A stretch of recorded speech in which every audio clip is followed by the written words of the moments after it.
Welcome to the Slop Temple. We pray this video helps. You start by verifying power and basic recognition. First, inspect the dongle's LED and make sure it's getting power. A steady or blinking light tells you it's alive. Once done, swap ports and cables to rule out a bad connector. Then open Device Manager or System Information to confirm the OS detects the device. If it's visible but uninstalled, you'll proceed to driver actions. If it's invisible, you'll focus on hardware and port diagnostics next. Now you tackle drivers and software conflicts. Uninstall the dongle entry, remove its driver, then reboot and install the latest manufacturer driver. This often resolves mismatches. Make sure USB power saving is off and disable any virtual adapters that could steal resources.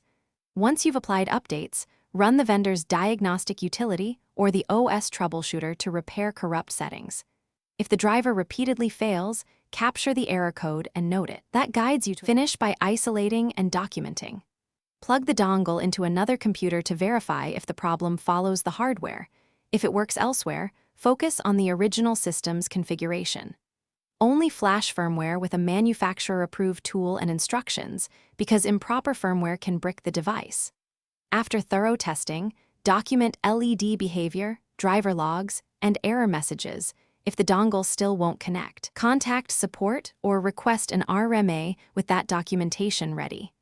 One tip: swapping to a powered USB hub often reveals power-related failures. Thanks for watching.